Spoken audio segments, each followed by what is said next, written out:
제가 10년 전에 이 성지와 교회의 역사를 찾아보고 공부하기 위해서 안식년 기간에 수개월 그 유럽 배낭 여행을 혼자 한 적이 있습니다.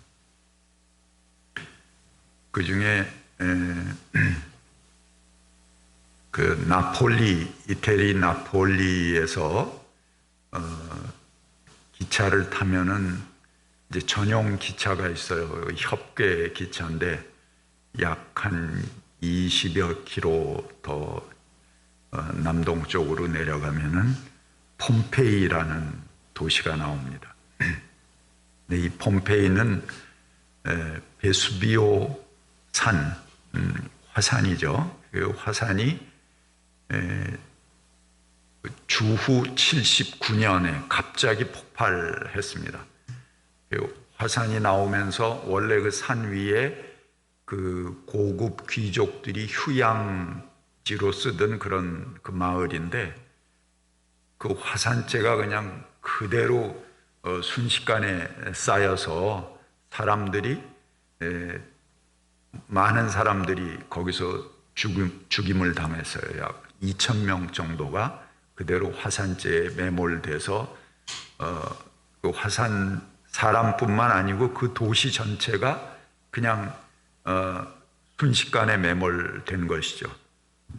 그런 기록이 그 로마의 그 저술가들에 의해서 갑자기 버섯 구름이 일어나고 화산이 폭발하고 그러는 것을 본 그런 기록들도 있습니다.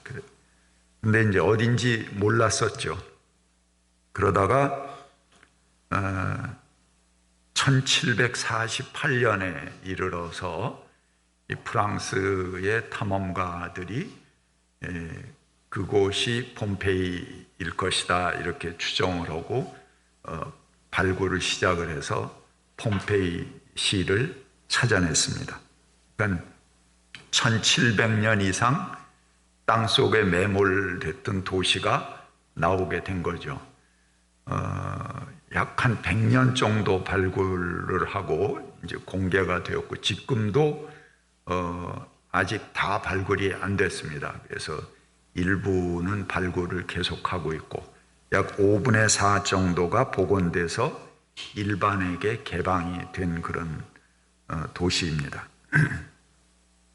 그래서 발굴팀이 이제 그걸 찾아 내려가다가 빈 공간이 생기면은 이제 그 빈 공간은 뭐냐면 이제 갑자기 화산재가 덮인 거니까는 사람이나 동물이나 이렇게 그 그대로 거기서 죽임을 당한 거죠. 그리고 나중에 이제 그 사람이나 동물은 어느 정도 시간이 되면은 다 썩어서 없어지니까 그 공간이 그 사람 죽은 모습 그대로 빈 공간이 되는 겁니다. 그래서 거기다가 이제 그 석고를 공간이 나오면은 주입을 해서 그리고 조심스럽게 이제 주변을 제거해 나가면은 그 사람이 죽었을 때의 모습 그대로가 나오게 됩니다. 그래서 이 폼페이 시에 가면은 그런 그 동상들이 여러 있습니다. 그러니까 상들을 그대로 주조해 놓은 거죠. 그 사람이 죽었을 때의 모습, 뭐 개도 있고요. 뭐 그런 모습들 그대로 그야말로 생지옥의 모습이라고 볼 수 있습니다. 근데 거기 이제 그 화산으로 갑자기 매몰됐기 때문에 그리고 오랫동안 묻혀 있었기 때문에 여러 그 유품들이 이제 거기서 발굴이 되고 또 그 마을도 발굴이 되고 그렇게 했는데 큰 것은 큰 것대로 작은 것은 작은 것대로 거기서 발굴된 유품들이 그야말로 예술 작품들입니다. 우리가 무슨 뭐 이태리 무슨 박물관 뭐 루브르 박물관 뭐 이런데 가서 보는 그런 유명한 조각가의 작품과 같은, 뭐 별 손색이 없는 그런 작품들이 귀족들, 일반인들의 정원에 세워진 동상입니다. 그리고 그들이 쓰던 그 그릇 같은 것도 이제 발견이 됐는데, 이 대리석으로 된 잔 같은 거예요. 근데 그 대리석 잔에 요즘도 이제 그런 모양을 본딴 것들이 있잖아요. 이제 주석으로 돼 갖고 그 표면에 이렇게 부조로 사람 모양들을 이렇게 쭉 주조해 놓은 그런 컵 같은 것들이 있죠. 대리석으로 된 잔인데 겉에 그렇게 정교하게 조각이 되어 있습니다. 그러니까는 엄청난 예술 작품들이죠. 그런 것들이 그냥 일반인들의 가정에서 그대로 발굴되는 것입니다. 귀족들의 정원에 세우는 대리석 조각들, 그 조각상들은 그 옷자락 주름이 그렇게 섬세하고 자연스러울 수가 없어요. 그러니까는 아주 고도의 예술가가 한 것이죠. 그래서 석상에 이제 옷자락 주름 같은 것 그대로 돼 있는 것을 보면은 마치 어디 바람이 휙 불어와서 지금 그 한 여인이 옷자락이 날리는 것 같은 그런 느낌을 받을 정도로 자연스러운 그런 조각들입니다.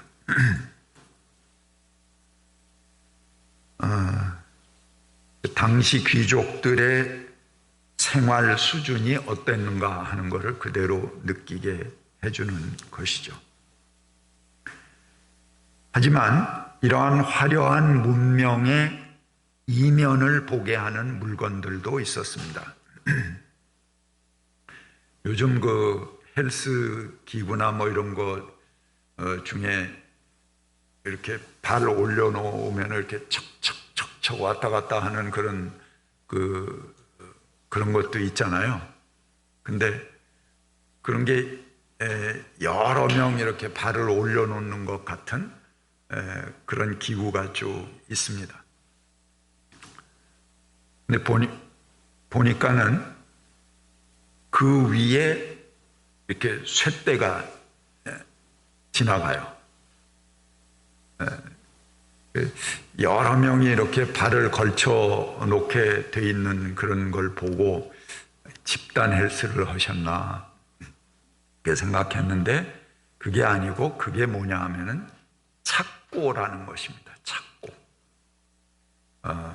노예들을 이제 낮에는 노동을 시키고 저녁 밤이 되면은 도망갈까봐 거기다 전부 눕혀놓고 발을 거기다 걸고 쇠로 채워서 꽉 묶어서 재우는 거죠. 그걸 보니까는 이게 목이 묶여 있는 개들은 굉장히 행복하더라고요. 그 묶인 범위 내에선 자유롭게 움직일 수 있잖아요. 근데 여러 사람을 그렇게 같이 묶어서 눕혀놓고 발로 채워놓고 노동할 때 그걸 풀러서 데리고 나가서 노동을 했다. 아, 이게 노예의 삶이로구나 하는 것을 그대로 피부로 느낄 수가 있었습니다.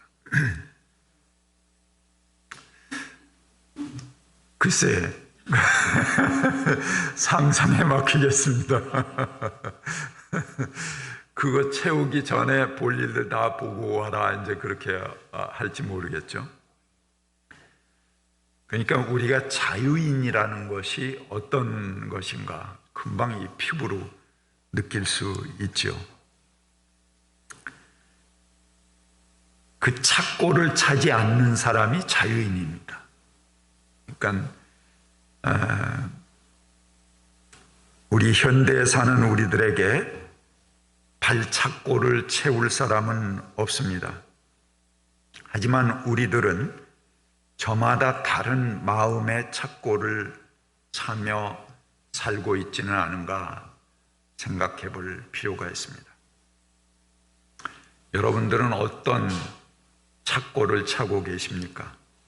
예배를 마치는 순간 어떤 근심의 착고를 쓸지, 그 돈의 착고일지, 마음에 가시지 않는 어떤 미움과 분노의 착고일지, 지긋지긋하게 생각되는 일의 착고일지, 이왕 착고를 차시려면은 그리스도의 착고를 차시기 바랍니다. 바울은 이 로마서를 시작하는 오늘 첫 절입니다. 그런데 그 첫 마디를 어떻게 펼치고 있냐 하면 그리스도 예수의 종인 나 바울은 그렇게 시작합니다. 이게 종이라는 말을 우리가 실감이 잘 안 되는데 그래서 실감하시기 위해서 제가 찾고 이야기를 한 것입니다. 근데 그리스도 예수의 종인 나 바울은 이렇게 하면서 로마에 있는 그리스도인들에게 자기 소개를 하고 있는 것입니다. 다른 교회들은 전부 바울이 자기가 개척한 교회지만 로마는 이미 개척하기 전에 로마에 그리스도인들이 있었어요. 그래서 그 사람들에게 편지를 쓰는 거니까 자기를 소개할 필요가 있었습니다. 그래서 자기 소개를 하는 글을 하는 건데 첫 마디가 그리스도 예수의 종인 나 바울은 그렇게 시작합니다.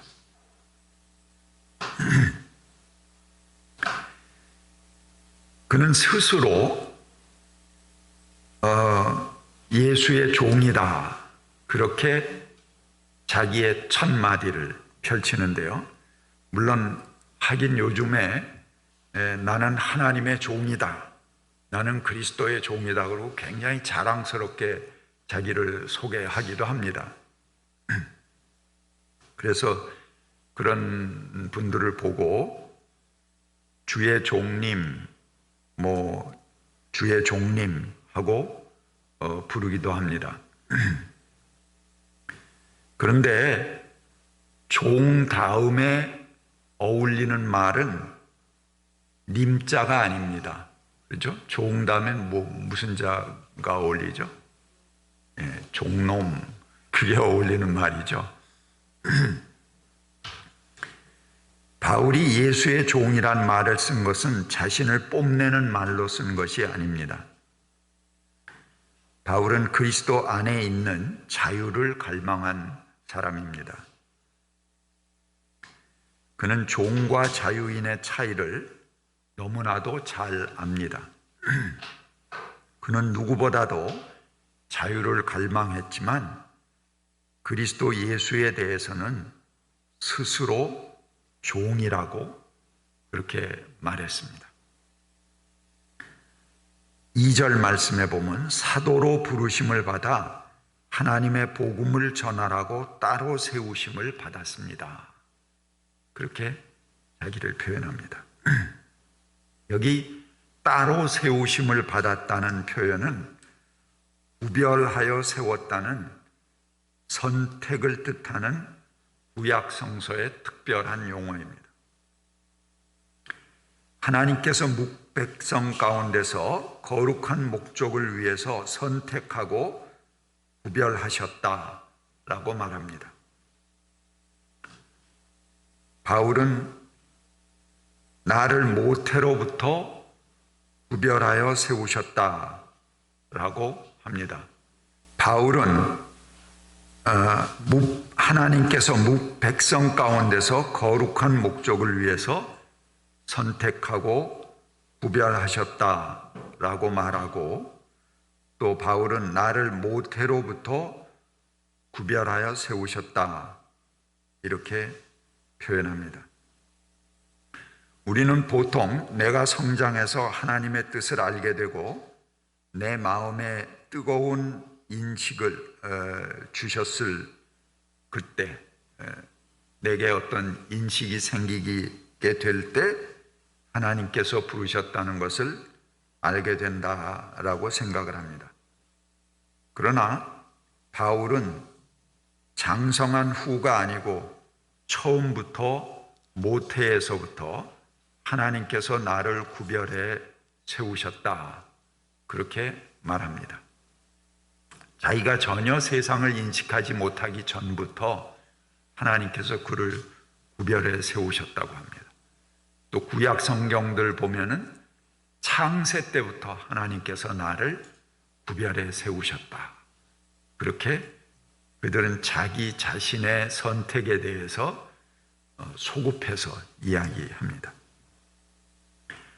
하나님께서는 저마다에게 다른 사람은 할 수 없는 나의 환경, 나의 경험, 나의 생김새에 꼭 맞는 일을 예비하십니다. 그것도 내가 태어나기 전에 또는 창조 이전에 하나님께서 나를 택하시고 발견하셨다고 합니다. 내가 해야 할 일, 하나님께서 내게 맡기시는 그 일은 아주 독특한 일입니다. 내가 안 하면 누가 대신할 수 있는 일이 아닙니다. 꼭 유일한 인생인 나에게 맞추어서 하나님께서 내게 주신 일이 있습니다. 이 일은 어떤 사람은 사도로, 어떤 사람은 가르치는 사람으로, 어떤 사람은 병 고치는 사람으로 부르신 사도니 교사니 하는 어떤 유형으로 부르신 것도 아닙니다. 김씨, 이씨, 박씨 하는 무더기로 부르신 것도 아닙니다. 나 아니면 안 되는 그 유일한 일을 위해서 하나님께서 우리들 한 사람 한 사람을 부르십니다. 하나님께서 창조 이전에 이미 우리를 예비하여 부르셨습니다. 그래서 1900 몇 년도에 또는 2000 몇 년도에 한국 땅에서 태어날 것을 하나님께서 우리에게 선택해 주셨고, 그리고 내 길을 예비해 주신 것입니다. 여러분들은 무슨 일에 부르심을 받았다고 생각하십니까? 나의 경험, 나의 환경, 나의 입장을 통해서만 하실 수 있는 그 유일한 일, 창조 이전에 나를 택하고 발견하셔서 나를 구별하여 세우신 그 자리를 여러분 발견하셨습니까? 하나님께서 그 일을 위해 나를 불러 세우셨다. 나는 그 소리를 확실히 들었고 지금도 듣고 있다. 오늘 김대식 집사님께서 사명 아주 참 감동 깊은 찬양을 해주셨는데, 그것이 사명입니다. 그 사명을 여러분들이 하나님께서 나를 이렇게 부르셨구나 하는 것을 과연 인식하고 호응하고 있습니까?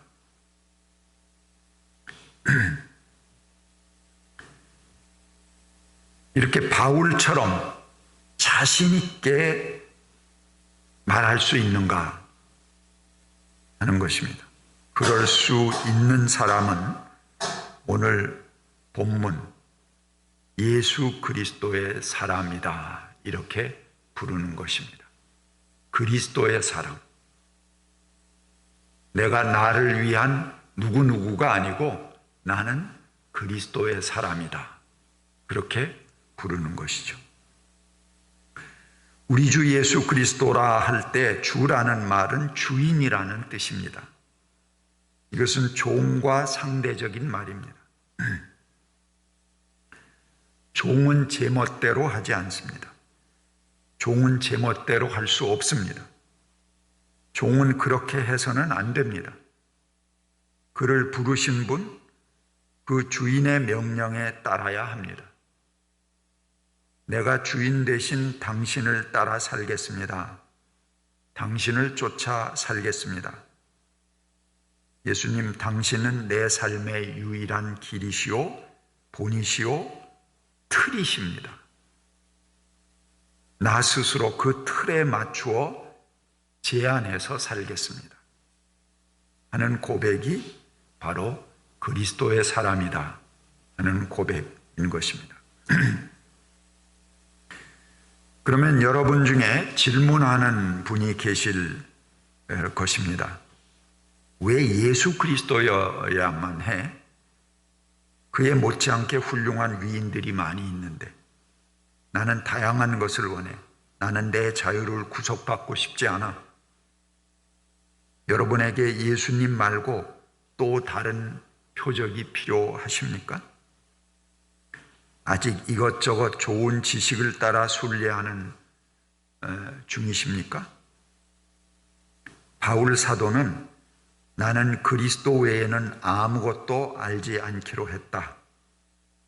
그는 그리스도를 아는 지식 외에는 모든 것을 오물로, 똥으로 여기기로 했다라고 고백합니다. 아직 자기 삶의 표대를 정하지 못하고 이리저리 방황하는 분들이 혹시 계십니까? 여러분들이 예수 그리스도의 사람이 되시길 바랍니다. 그분에게 붙잡히시기를 바랍니다. 당신은 누구십니까? 나는 그리스도 예수의 사람입니다. 당신은 누구십니까? 나는 그리스도 예수의 종입니다. 당신은 누구십니까?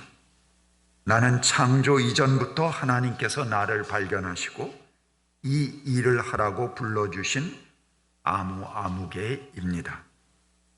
이렇게 대답하시길 바랍니다.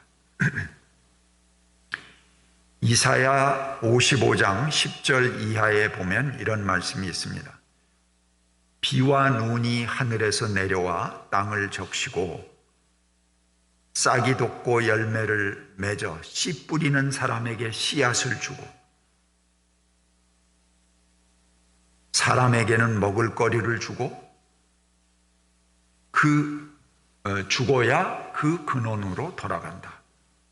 이것처럼 나의 입에서 나가는 말도 내가 뜻하는 바를 이루고 나서야 내가 하라고 보낸 일을 성취하고 나서야 나에게로 돌아올 것이다 라고 말합니다. 우리가 한번 마음에 품었던 생각들은 우연한 기회에 휩쓸려 가진 생각들이 아닙니다. 어느 한때 우리 인생을 장식했다가 사라져버릴 그런 생각이 아닙니다. 왜? 그건 내가 생각한 게 아니에요. 우리 신앙적으로 볼 때 하나님께서 내게 그 생각을 심어주신 것입니다. 내가 뭐 대단해서 그런 대단한 생각을 하겠어? 자기 편안이나 구하지.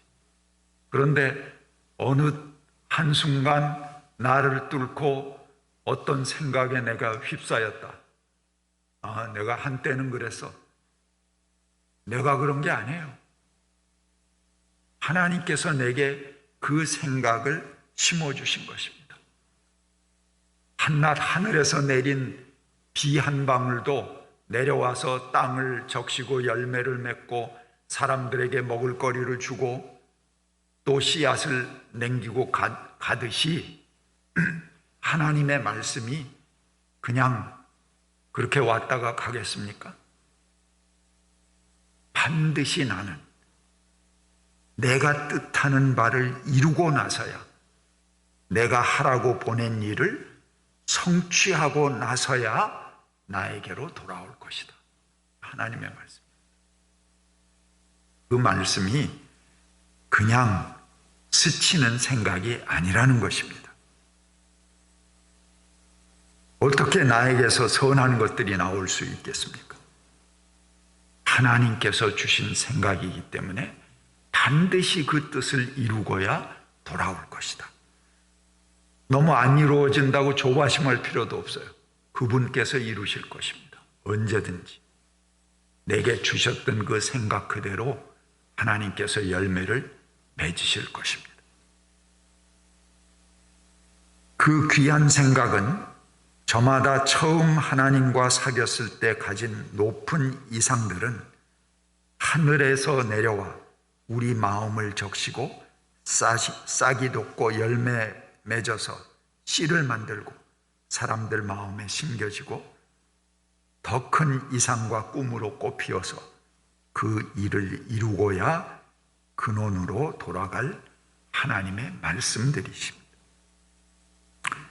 요즘 기독교에 대한 실망과 절망감이 점점 더해지고 있습니다.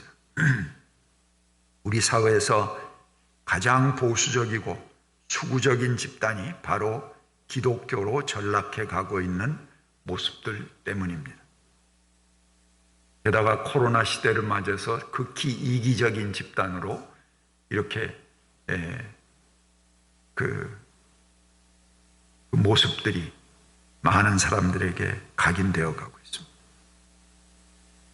저는 요즘 심각하게 진보적인 의식을 가진 사람들 사이에 믿음이라는 것이, 교회 생활과 규칙적인 몸의 훈련이라는 것이 얼마나 어려운 일인가 하는 것을 느낍니다.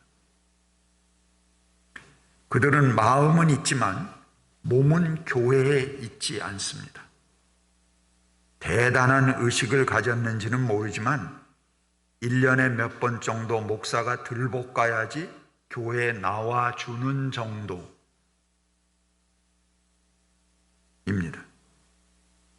이런 현실 속에서 많은 교회들이 보수적일 수밖에 없는 것입니다.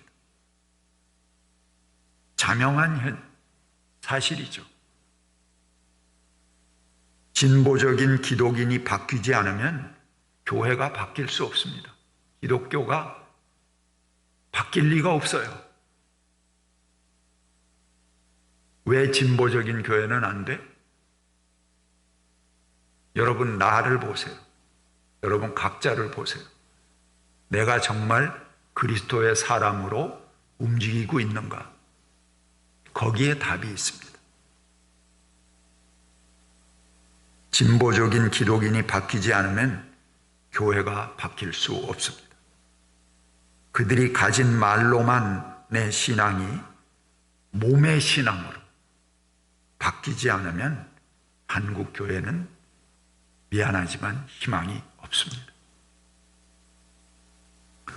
오늘 임직받는 여러분들은 교회에 이런저런 일을